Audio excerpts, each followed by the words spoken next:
विधान परिषद निवडणुकीनिमित्त महायुतीतील अंतर्गत असंतोषाचा उद्रेक चव्हाट्यावर.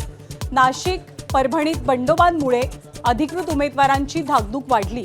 नाशिकमध्ये बंडखोरांना शांत करण्यासाठी गिरीश महाजनांवरती भिस्त. भाजपविरोधात शिंदेंच्या नेत्यांची खतखत वाढतीच. अब्दुल सत्तारांची व्यथा खरी. शिवसेनेचे आमदार संजय गायकवाडांचा भाजपला घरचा आहे, तर भाजपवरती आगपाखड करणाऱ्या सत्तारांची पक्षाकडनं कानउघाडणी.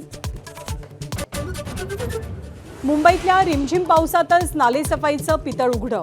पावसाच्या धारांमुळे अंधेरी सबवे पूल पाण्याखाली. विरोधकांकडनं सत्ताधाऱ्यांवरती आरोपांच्या सरी.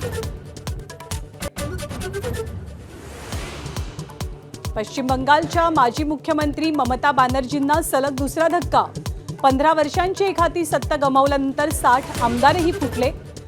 केवळ 20 आमदार शिल्लक राहिल्यानं ममतांच्या हातून पक्षही निसटण्याची नामुष्की. राजधानी दिल्लीत रेस्टॉरंटच्या आगीत बेपर्वाईचे 21 बळी. मृतांमध्ये 17 जण परदेशी नागरिक. दिल्लीतल्या भाजपच्या भ्रष्टाचारी व्यवस्थेमुळे निष्पापांचे बळी. सपाचे अध्यक्ष अखिलेश यादव यांचे बोचरे आरोप. इराण अमेरिकेत पुन्हा संघर्ष पेटल्यानं जगाची धाकधूक वाढली. इराणचा कुवेत बहारीनमधल्या अमेरिकन तळांवरती हल्ला, तर अमेरिकेनं हॉर्मुझमध्ये इराणच्या जहाजांना केलं लक्ष्य. पेट्रोल डिझेलच्या दरवाढीमुळे शाळा सुरू होतात. स्कूल बसचं भाडं 15% वाढणार. सरकारशी चर्चेची संधी न मिळाल्यामुळे स्कूल बस मालक संघटनेकडनं दरवाढीचा निर्णय.